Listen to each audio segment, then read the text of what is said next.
la féetale Adja Séni sunu waa ji moom la ñu féetale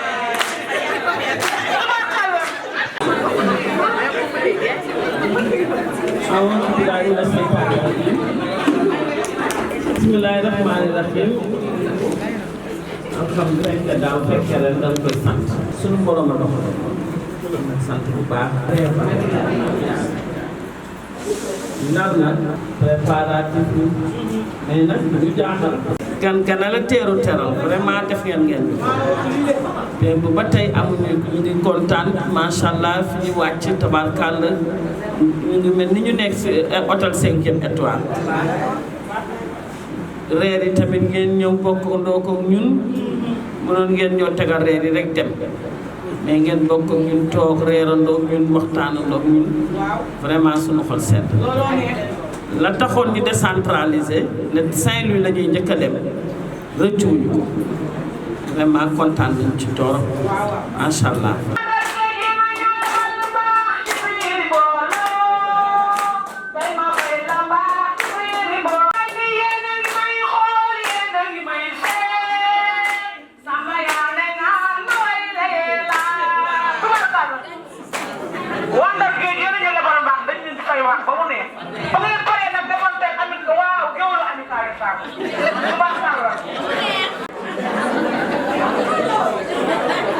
À monsieur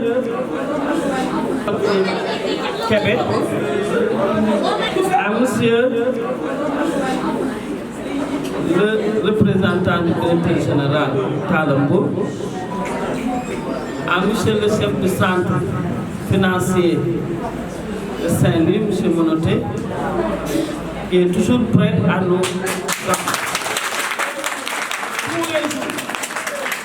J'appelle pour dire que nous avons besoin d'un véhicule ou quelque chose comme ça, les femmes doivent venir à Saint-Louis, il est le premier à donner. Par un coup de fil, tout simplement. Et pourtant, il y avait un autre directeur qui était ici avant Québec. À chaque fois qu'on nous demandait son véhicule, il me disait dans le village. Mais monsieur Monoté, il n'a même pas, il n'hésite pas. Il donne du carburant et son véhicule. Merci beaucoup.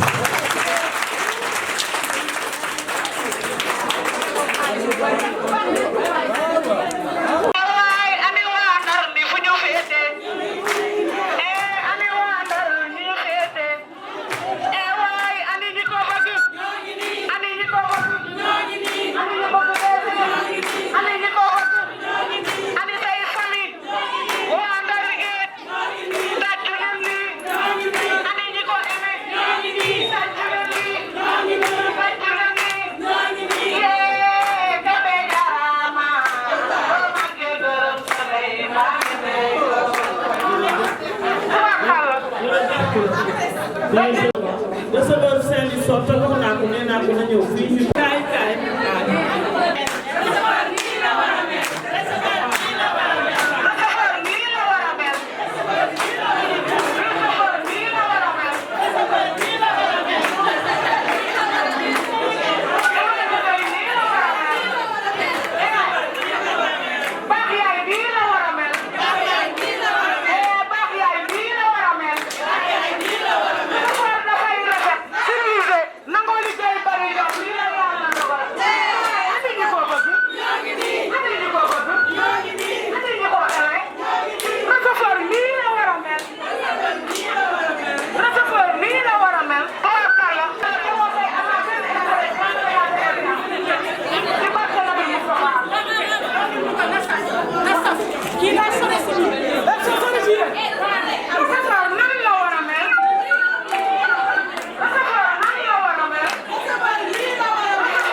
Donc, monsieur le directeur régional des postes de Saint-Louis, madame la présidente de la section de Saint-Louis, Madame Basso de Diouf, la conférencière. Alhamdulillahi Rabbil Alamin, Kébé nit ñi kenn moomu leen DER. Nit ñi kenn moomu leen. Spontanéité bi ma gis bu ñu la waxee jigéen ñi jóg ànd ak yow def ko ci monoté def ko ci receveur kooku yaa ko liggéey loolu ma gis nii yow yaa ko liggéey alhamdulilah noppal nga nu ñun mosuma toog ba kenn woo ma Ndar fii ni ma DER yuy wala li may gën a sonnal kañ mooy bëgg ñëw à la DER de Saint-Louis à la DRP bu ma jotee ay coup de fil c'est pour venir servir à côté de monsieur Kébé à la DRP de Saint-Louis mais kenn mosuma dégg lu safaanoo loolu kon ñun noppal nga Seyni wax na ko te monote ndar-ndar la nit ku baax la mook son épouse le receveur la Zouf yoroon sama doom nit ku baax la ay jigéen moom boo leen njabootee dégguñu benn coow dégguñu benn ñaxtu mooy am nga looy mun kan nga ay moom nag Seyni wax nga ko doomu Ndar la bu la indee Ndar li la jik mooy def lu baax te loolu yaa ngi ci. Moi, quand j'ai vu le thème même de cette journée, la violence faite aux femmes, je me suis dit, qui ose faire la violence aux femmes? Thème bien, violence aux femmes. Il aurait dû commencer par la violence. Pourquoi? On a choisi un seul jour dans l'année pour les femmes. Les femmes, c'est toute l'année. Violence, pourquoi tu commences? Parce que 4 heures du matin mu yeew ñu nekk sa àll ba boot di rooti n'importe quoi ñu nekk fii di préparer seen ay doom alors que ñun ñu ngi làqatu sa jumaa ji sa jàkka ji di wasifa di xaar madame dem pour mën joxe dépense. À 13 heures, elles sont de retour. jox ñu añ dem wutiwaat le soir jusqu'à minuit elles sont là di defar di ranger avant de faire leur devoir conjugal. Donc pour man jigéen mooy je sais pas mooy comment on a dit tout à l'heure monsieur Kébé mooy c'est une lumière. Son personnel, il est à 95% conçu de femmes. Mais pour me tenir,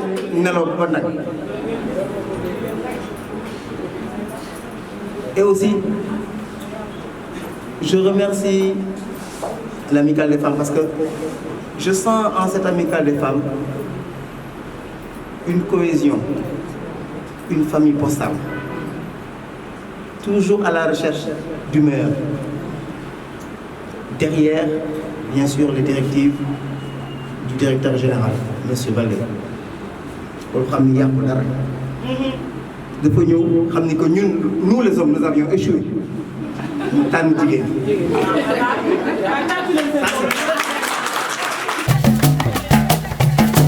yor nga mu màgg na mama. yàgg nga sonn si man mama ni woo mama yaay mu sonn dama ngi aw. Nous sommes aujourd'hui à Saint-Louis dans le cadre des activités de l'amicale avec une conférence, animée d'une conférence. On est venu trouver la section de Saint-Louis pour une conférence sur la violence faite aux femmes. Justement, pourquoi est-ce que vous avez choisi de parler de ce thème? Nous avons choisi de parler de ce thème parce que nous sommes violentés, les femmes, la discrimination, les femmes sont un peu fatiguées, on nous tue ici, par là, c'est des meurtres. Tout récemment, vous avez vu, on a tué une femme à Thiès avant-hier, le jour de son mariage. Donc tous ces trucs, ça fait partie de cette actualité. des meurtres, des violences qui sont nombreuses. Est-ce que les sanctions devraient être endurcies pour que les femmes retrouvent leur... Bien sûr, les sanctions devraient être endurcies, mais malheureusement, on ne sanctionne pas tellement bien dans ce pays. Bon, donc, on devrait même appliquer la peine de mort pour les hommes qui violentent les femmes, surtout par des crimes. Et vraiment, nous lançons cet appel à l'endroit de l'État pour qu'ils prennent des responsabilités envers ces violences. Et aujourd'hui, quel message justement lancez-vous pour que les droits des femmes soient encore revalorisés et également les femmes qui sont dans les postes, est-ce qu'elles sont confrontées à des difficultés que vous aimeriez apporter des solutions? Nous, au niveau de la poste, nous n'avons pas ces problèmes. Mais généralement, l'ensemble du pays ou du monde, les femmes ont de ces problèmes dans les services. Elles subissent des discriminations, elles subissent des harcèlements. Et vraiment, nous, avec la Poste, on vient tout récemment de nommer une directrice du contrôle de gestion, une femme que le directeur général a nommée. Donc, les femmes ne sont pas tellement violentées. Et vous venez d'entendre les femmes applaudir le directeur régional de Saint-Louis qui s'occupe vraiment de ces agents femmes et qui les comprennent. Donc dans les services, les hommes et les femmes sont égaux? Oui, ici à la Poste, les hommes et les femmes sont égaux. Vraiment, on est très content de les accueillir parce que comme cette année, l'amicale des femmes de la Poste a choisi de décentraliser. Vraiment, on est très content de les accueillir. Les violences faites aux femmes, vous en discutez. Au Sénégal, elles sont récurrentes. Pour vous, quel message lancez-vous aux autorités et à ceux qui violentent les femmes? Bon, comme la présidente de l'amicale l'a déjà dit, je crois qu'il manque des sanctions. Parce que s'il y avait des sanctions, je crois que vraiment la violence des femmes serait terminée. Mais vraiment, parce qu'au Sénégal, des fois, s'il y a ils n'appliquent pas des sanctions. Ils n'appliquent pas des sanctions parce que des fois, par exemple, tout récemment, on a vu une petite femme de 3 ans qui a été violentée, qui a été violée par le mari de sa maman. Donc vraiment, si on avait appliqué les sanctions, c'est-à-dire comme la présidente l'a dit, la peine de mort, pourquoi pas la peine de mort, les violences des femmes. xollu waajur yi yërmande moo fees ci xollu waajur yi ñun ñi xale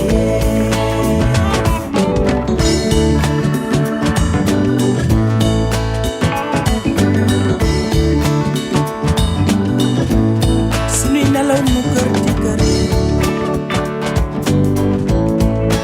dépense indil kër gi jàngum xale yi fi l'école bi feebar yu sew yeeg ordonnance yërëm naa waajur be